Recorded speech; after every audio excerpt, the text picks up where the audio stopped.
Good evening students. Standard 12થની અંદર આપણે અત્યાર સુધી અલગ અલગ વિડીયોઝની અંદર ગ્રામર અને ટેક્સ્ટબુકની વાત કરી છે. એક્ઝામમાં તમારા માટે બીજો એક અગત્યનો જે ટૉપિક હોય છે તે પેરેગ્રાફ રાઇટિંગનો છે. પેરેગ્રાફ રાઇટિંગને આપણે સિમ્પલી એસે રાઇટિંગ પણ કહીએ કે નિબંધ લેખન પણ કહી શકીએ છીએ. બરાબર. આમ જનરલી આમ જોવા જઈએ તો નિબંધ લેખન કે એસે રાઇટિંગ ન કહેવાય, કારણ કે આપણે એસે જે હોય તે ખરેખર ખૂબ જ લેન્ધી હોય છે, જ્યારે આપણે તો ફક્ત પેરેગ્રાફ રાઇટિંગ જ હોય છે. એક્ઝામમાં તમને પેરેગ્રાફ રાઇટિંગનો જે ટૉપિક છે તે 8 માર્ક્સનો પૂછાય છે. હવે એની થોડીક વાત કરીએ તો જનરલી આપણે પેરેગ્રાફ રાઇટિંગ માટે કે એસે રાઇટિંગ માટે બહુ કંઈ મહેનત નથી કરતા, એની કંઈ રેગ્યુલર પ્રેક્ટિસ નથી કરતા. બરાબર કે ભાઈ આપણે જેવી રીતે ગ્રામર ભણીએ છીએ કે ટેક્સ્ટબુક ભણીએ છીએ કે એવી રીતે રેગ્યુલર પેરેગ્રાફ રાઇટિંગને આપણે ઇમ્પોર્ટન્સ થોડું ઓછું આપીએ છીએ, પણ ખરેખર મારા ખ્યાલ પ્રમાણે એને આપણે સૌથી વધારે ઇમ્પોર્ટન્ટ આપવું જોઈએ, કારણ કે તમને એમાંથી 8 માર્ક્સ મળી રહ્યા છે. 8 કે 8માંથી ચલો બેઠા ન આવે તો 6 માર્ક્સ તો ખરા જ. તો એના માટે આપણે થોડી તૈયારી કરવાની છે. હવે કેટલાક સ્ટુડન્ટ્સને એવો સવાલ થશે કે ભાઈ સર, હવે એના માટે તો શું તૈયારી કરવાની? આપણે કદાચ સ્કૂલમાં હોઈએ તો સ્કૂલમાં આપણને કહેવામાં આવે કે ભાઈ આટલા અમુક નિબંધના કે પેરેગ્રાફ રાઇટિંગના ટોપિક આપણને આપવામાં આવે અને આપણને કહેવામાં આવે કે ભાઈ આટલામાંથી તમે મોડે કરીને એક્ઝામમાંથી કોઈ પણ એસે કે પેરેગ્રાફ પૂછાશે અને આપણે એ કમ્પ્લીટ કરી દઈએ છીએ. તો હવે આપણે 12મા ધોરણની અંદર બોર્ડની એક્ઝામ છે. તો બોર્ડની એક્ઝામની અંદર આપણે કયા ટોપિક કરવાના છે, બરાબર કે મીન્સ કે હવે એમાં તો કોઈ પણ આવી શકે છે, પણ મેં છેલ્લા કેટલાક વર્ષોની અંદર મેં જોયું છે, લગભગ છેલ્લા 10થી 12 વર્ષમાં, કે બોર્ડની પરીક્ષાની અંદર 2 એસે જે પૂછાતા હોય છે, 2 પેરેગ્રાફ રાઇટિંગ, એમાંથી એક જે હોય છે તે આપણી ટેક્સ્ટબુકના જે લેસન છે, જે યુનિટ છે, એના પર આધારિત એવા ટોપિક હોય છે. બરાબર. એટલે ધારો કે 2 કે 3 ઓપ્શન આપે ને 3માંથી એક જ આપણે લખવાનો હોય છે એસે પેરેગ્રાફ, અને એમાંથી એક જે ટોપિક હોય છે તે શેનો હોય છે કે જે આપણી ટેક્સ્ટબુકનો હોય છે. બરાબર. તો આપણે તૈયારી માટે બહુ વધારે તો કંઈ નથી કરી શકવાના આની અંદર, પણ એટલું કરી શકીએ કે જે લેસન એટલે કે આપણા જે ટેક્સ્ટબુકનું લેસન બેઝ જે એસે છે તે આપણે જો કમ્પ્લીટ કરી નાખીએ તો આપણને ખૂબ જ સારી એની મને પરીક્ષામાં એમાંથી જ કોઈ ટોપિક આપણને પૂછાય તો આપણા માટે વસ્તુ ખૂબ જ સારી રહેશે. બરાબર ને, આપણે બેઠા માર્ક્સ મેળવી શકીએ. બાકી જનરલી આપણે એના માટે કંઈ નથી કરતા અને એક્ઝામમાં આપણે જનરલી જેવું આવડે તેવું આપણે લખી દઈએ નિબંધ લેખનની અંદર કે ભાઈ પેરેગ્રાફ રાઇટિંગમાં, અને આપણને ખબર જ છે કે આપણે જ્યારે જાતે લખતા હોઈએ ત્યારે આપણે કેટલું સાચું લખી રહ્યા હોય છે. બરાબર ને. પણ આપણે જો થોડીક મહેનત કરીએ, બરાબર, હજી તો હવે હું વાત કરું કે ભાઈ આ સપ્ટેમ્બર મહિનો છે, આપણી પરીક્ષા કદાચ માર્ચમાં આવે, કદાચ એપ્રિલમાં પણ આવે, કે જ્યાં સુધી અત્યાર સુધી સ્કૂલ નથી સ્ટાર્ટ થઈ તો કદાચ એક્ઝામ જે છે આ વર્ષે એપ્રિલમાં પણ લેવાય બોર્ડની પરીક્ષા, એવું બની શકે, એ તો આપણે ખબર પડશે. પણ આપણી પાસે આટલો ટાઈમ છે કે આપણે લગભગ આખા મહિનાની અંદર 1 કે 2 એસે પણ જો આપણે કમ્પ્લીટ કરી શકીએ. હવે આ જે ટોપિક જે છે એ પણ કંઈ વધારે નથી, બધા 10 કે 12 ટોપિક છે. બરાબર. તો આપણે લગભગ દર મહિને 2 પેરેગ્રાફ જો કરી શકતા હોય તો આપણા માટે ખૂબ જ સારું છે કે આપણે ઇઝીલી જાન્યુઆરી સુધી તો બધા ટોપિક આપણે આપણા કમ્પ્લીટ કરી દઈએ, જાન્યુઆરી ફેબ્રુઆરી સુધીની અંદર. બરાબર. તો અને એ પછી આપણે એસેનો પેરેગ્રાફ રાઇટિંગનું કોઈ ટેન્શન જ નહીં કે ભાઈ કોઈ પણ પૂછાય તો આપણે લખી શકીએ છીએ. ઓકે. હવે આમાં બીજી એક વાત સમજવાની છે કે કેટલાક સ્ટુડન્ટ્સને એવું છે કે સર એસે કે પેરેગ્રાફ તો અમે ક્યારેય મોડે કર્યા જ નથી, તો એ કેમ મોડે કરવાના? અમારથી તો મોડે પણ ન થાય કદાચ આટલા મોટા જે હોય તે. તો એના માટે તમારે એવું ધ્યાન રાખવાનું છે કે જે સ્ટુડન્ટ્સ આખર કમ્પ્લીટ કરી શકે, બરાબર, તેને તો એ કરવાના જ છે મોડે, પણ કદાચ કોઈ સ્ટુડન્ટ એવું કહે કે સર અમે એટલું મોડે નથી કરી શકતા, તો તેઓ અલગ અલગ ભાગ પડીને, બરાબર, કે ભાઈ થોડા 5 વાક્ય 10 વાક્ય કરીને મોડે કરી શકો. કાં તો પછી જેને થી નથી જ થતું, બરાબર, તો એટલું પણ કરો કે જે કોઈ પેરેગ્રાફ હોય એમાંથી એટલીસ્ટ 10 વાક્ય મોડે કરી રાખો.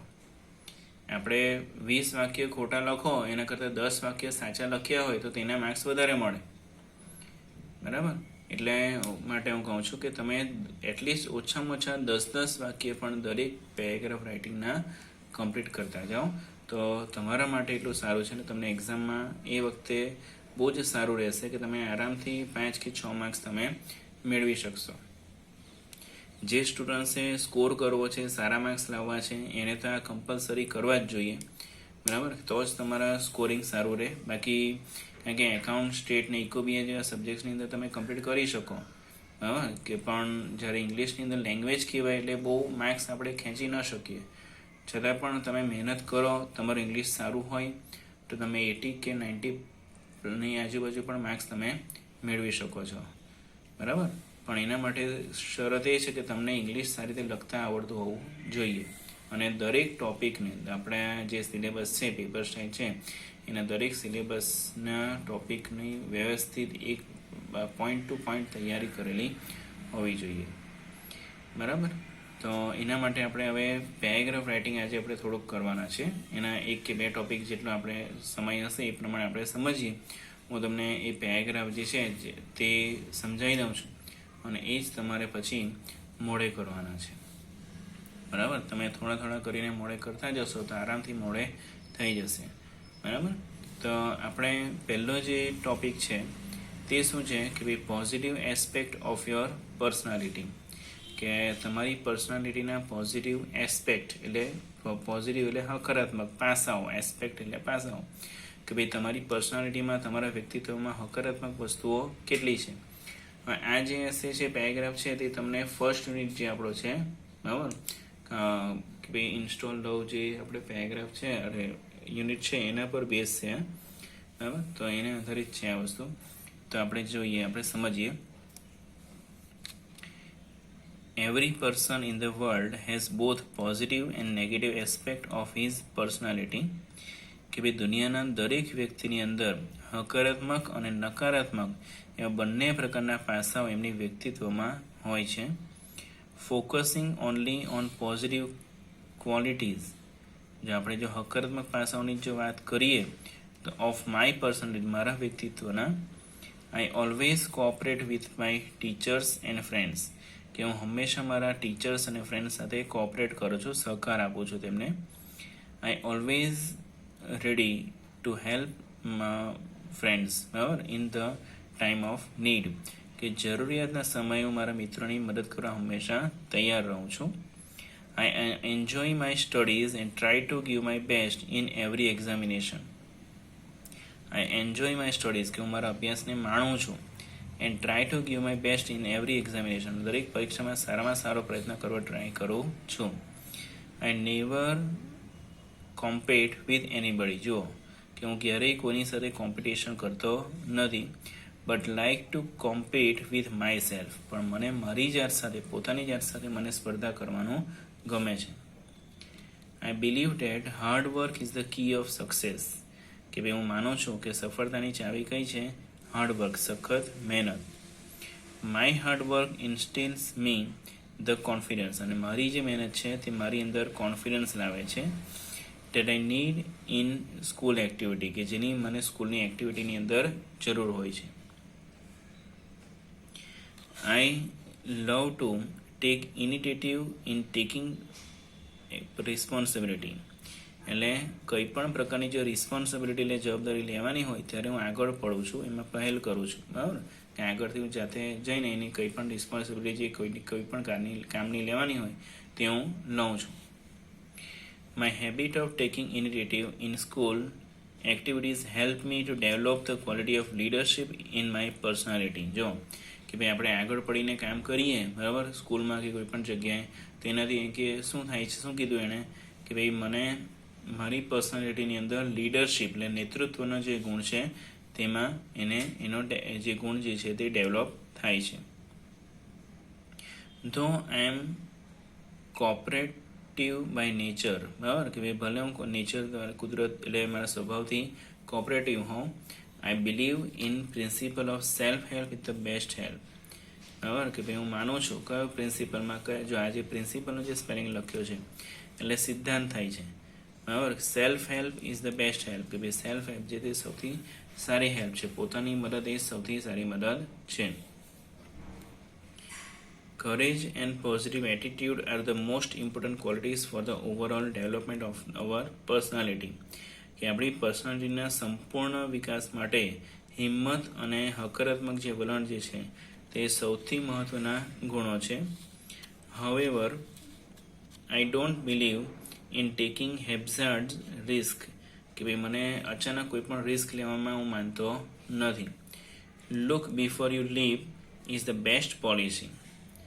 બરાબર, કે ભાઈ લુક બિફોર યુ લીપ, કે તમે કૂદો તે પહેલાં જુઓ. બરાબર, એટલે મીન્સ કે આપણે કંઈ પણ નિર્ણય લેતા હોય એ વખતે આપણે ખૂબ જ શાંતિથી વિચારીને નિર્ણય લેવો જોઈએ. બરાબર, એ જ એની સારી પોલિસી છે. Before taking any risk I also give as much importance to sports and games as to academics. જો એ શું કહે છે કે હું એકેડેમિક્સ એટલે કે શિક્ષણ, બરાબર, એકેડેમિક એટલે શિક્ષણ થાય, શિક્ષણને હું જેટલું મહત્વ આપું છું એટલું જ મહત્વ સ્પોર્ટ્સ અને ગેમ્સને આપું છું. I like to take part in the most of extra curricular activities in school. બરાબર, કે ભાઈ હું મોટે ભાગે સ્કૂલની જે વધારાની જે સહશૈક્ષણિક જે બધી પ્રવૃત્તિઓ હોય છે, બરાબર, શિક્ષણની સાથે જે બધી અલગ અલગ પ્રવૃત્તિઓ થતી હોય છે એ દરેક પ્રવૃત્તિની અંદર હું ભાગ લેવા ટ્રાય કરું છું, પ્રયત્ન કરું છું.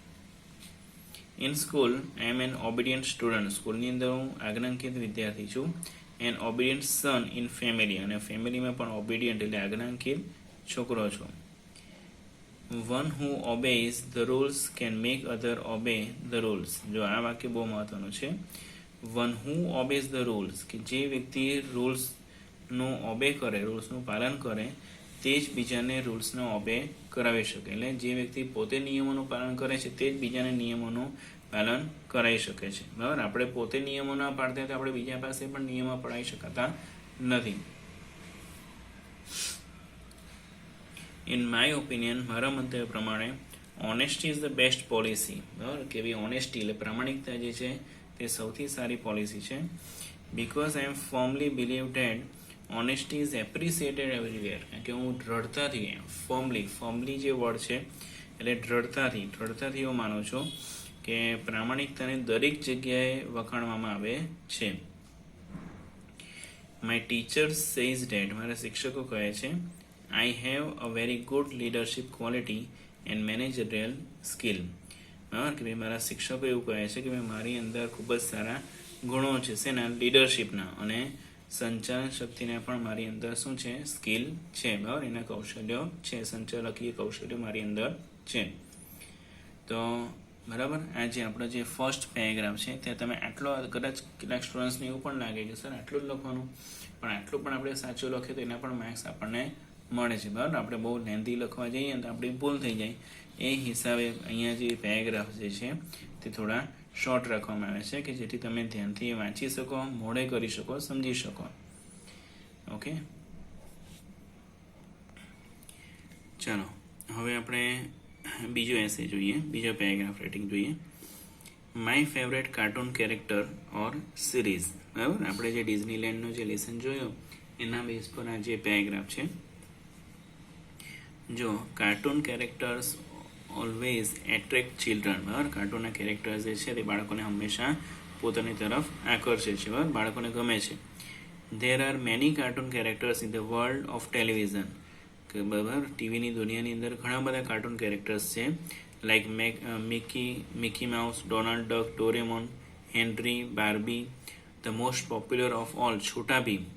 This the characterized after the famous character of Bhim.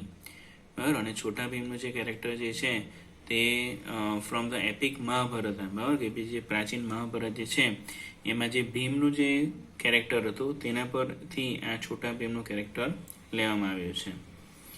તો જુઓ, there are many characters in the cartoon series such as Bheem, Chutki, Raju and monkey named Jaggu.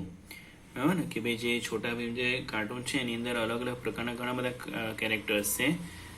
કયા? એક તો ભીમ છે, છુટકી છે, રાજુ છે અને મંકી જેનું નામ છે Jaggu. there are the main characters of the series. બરાબર, કે તે સિરીઝના મેઇન કેરેક્ટર છે. formed a group, તેઓ ગ્રુપ બનાવે છે.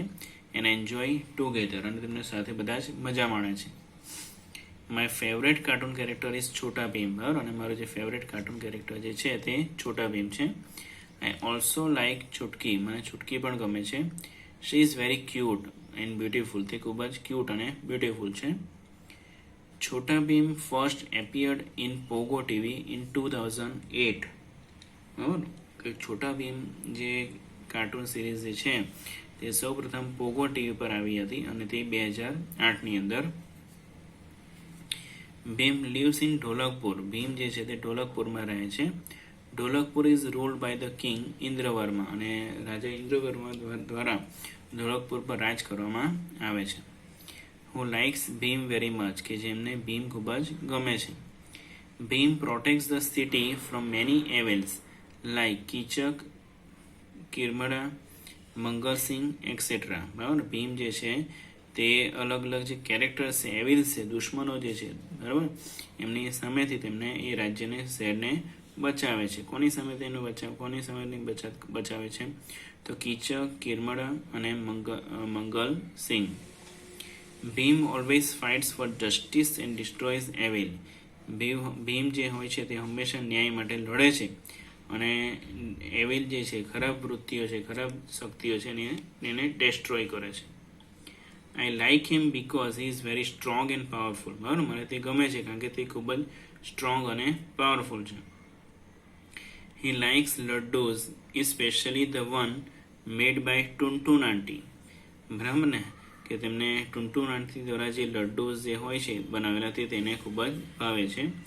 ટુનટુન આંટી ઇઝ ચુટકીઝ મધર, અને ટુનટુન આંટી કોણ છે? ચુટકીના મધર છે. શી ઓલ્સો રાઉન્ડ ઇન શેપ, બરાબર, તેમનો આકાર ગોળાકાર છે, તે થોડા જાડા હોય છે. લાઇક હર લડ્ડુઝ, તેમના લડ્ડુઓની જેમ. ભીમ્સ બેસ્ટ ફ્રેન્ડ આ જગ્ગુ, ભીમના બેસ્ટ ફ્રેન્ડ જે છે તે જગ્ગુ ધ મંકી છે, એન્ડ ધ રાજુ, ને રાજુ છે. Kalia is always jealous of Bheem, કાલિયાને હંમેશા ભીમથી ઈર્ષા થાય છે. But Bheem likes him too, પણ ભીમને પણ તે ગમે છે, બરાબર, કે એનાથી તે એને ધિક્કારતો નથી, એને નફરત નથી કરતો. Bheem is so good that he always helps Kalia whenever he falls in trouble, જો કે કાલિયા જ્યારે પણ કોઈ મુસીબતમાં ફસાય છે ત્યારે ભીમ તેની મદદ કરે છે. Even Kalia doesn't forget to help in return when needed, બરાબર, કે ભાઈ even Kalia doesn't forget to help in return when needed, અને કાલિયા પણ તેને મદદ કરવાનું ભૂલતો નથી. There is also Dholu and Bholu the identical twins, બરાબર, કે જે એકદમ આદર્શ એવા ટ્વિન્સ હોય છે. In the cartoon series we see Bheem helping everyone in Dholakpur, બરાબર, કે ભાઈ કાર્ટૂન સિરીઝની અંદર આપણે ભીમને બધાને મદદ કરતા જોઈએ છે. ઇન ઢોલકપુરની અંદર. ઓલ્સો નેબરિંગ કિંગડમ, અને નજીકના જે રાજ્યો હોય છે તેમને પણ. He made a tree house for his friend Jaggu the monkey, બરાબર, કે ભાઈ ભીમે શું કર્યું હતું કે જગ્ગુ જે મંકી જે છે એના માટે ટ્રી હાઉસ બનાવ્યું હતું, ઝાડ પર એક ઘર બનાવીને આપ્યું હતું. હી ફાઇટ્સ ધ ડેકોઇટ્સ અલોન, તે એકલો જ ડેકોઇટ્સ એટલે લૂંટારૂ કે ડાકુઓ સામે લડે છે, બરાબર. એન્ડ ગેટ બેક થિંગ્સ, અને વસ્તુઓ પાછી મેળવે છે. All these qualities of Bhim make him my favourite character, અને ભીમની અંદર રહેલા જે આવા જ અલગ અલગ ગુણો જે છે તેને કારણે તે મારો ફેવરેટ કેરેક્ટર બની શક્યો. There is also moral story in the cartoon series, કે જો આ કાર્ટૂન સિરીઝમાં કંઈ પણ મોરલ સ્ટોરી પણ છે, કંઈક શીખ પણ મળે છે. It gives children the message that even children can fight the evil, also helps them to be bold, બરાબર, કે શું મેસેજ મળે છે બાળકોને? કે ભાઈ બાળકો જે છે તે પણ એવિલ એટલે ખરાબ શક્તિઓ સામે લડી શકે છે. And also help them to be bold, અને તેઓ પોતે બહાદુર પણ બને છે. It also helps them to be bold, બરાબર, કે ભાઈ તેઓ એમને બહાદુર બનાવવામાં મદદ કરે છે. તો જો અહીંયા આપણે આજના લેક્ચરની અંદર, આજના વિડીયોની અંદર આપણે 2 પેરેગ્રાફ રાઇટિંગ જોઈ, બરાબર, કે ભાઈ positive aspect of my personality અને બીજો ફેવરેટ કાર્ટૂન કેરેક્ટર. તો તમારે આ જ મહિનાની અંદર, થોડા દિવસોની અંદર જે ફરીથી જે એક્ઝામ હશે એની અંદર પણ તમારે આ વસ્તુ મોડે કરવાની છે, ટેસ્ટની અંદર પણ એ વસ્તુ આવશે. તો આ બેઉ જે પેરેગ્રાફ છે તે તમારે લર્ન કરવાના છે, મોડે કરવાના છે. અને મેં તમને કીધું એ પ્રમાણે કે જો તમારાથી સળંગ મોડે ન થાય તો થોડા એના ભાગ પાડીને થોડા કરીને પણ મોડે કરજો, બરાબર. કદાચ હજી પણ કહું તમને કે કેટલાક જણને એવું થતું હોય કે યાર પેરેગ્રાફ રાઇટિંગ શું મોડે કરવાની, પણ આ જ તમને માર્ક્સ ખેંચવામાં સારી રીતે માર્ક્સ ખેંચવામાં મદદ કરશે. તમારે બીજું કશું નથી કરવાનું કે ગ્રામરના રૂલ્સ આની અંદર નથી મોડે રાખવાના. આમાં ફક્ત જે પેરેગ્રાફ છે તે જ તમારે મોડે કરવાના છે. તો તમે ખૂબ થોડુંક એની ધ્યાન આપીને થોડીક મહેનત કરશો, બરાબર, તો તમે આરામથી એની અંદર માર્ક્સ એના કમ્પ્લીટ કરી શકશો, બરાબર. એટલા માટે કહું છું કે ખાસ આ પેરેગ્રાફ રાઇટિંગ કરજો કે જેથી તમે સારા માર્ક્સ મેળવી શકો. અને આપણી પાસે ટાઈમ છે તો આપણે ઇઝીલી કરી શકીએ છીએ આ કામ, બરાબર કે ભાઈ. અને આપણે આરામથી તમે થોડું કરીને પણ કરો. રોજના મીન્સ કે એક મંથમાં તમે 2 એસે પણ કરશો, પેરેગ્રાફ કરશો તો પણ ઇઝીલી થઈ જશે, બરાબર. તમારે એટલું જ ટાર્ગેટ રાખો કે ભાઈ સપ્ટેમ્બર મહિનાના એન્ડ સુધીમાં મારે આ 2 પેરેગ્રાફ રાઇટિંગ કમ્પ્લીટ કરવા છે, તો તમે કમ્પ્લીટ કરી શકો, બરાબર. તો ખાસ આ કમ્પ્લીટ કરજો.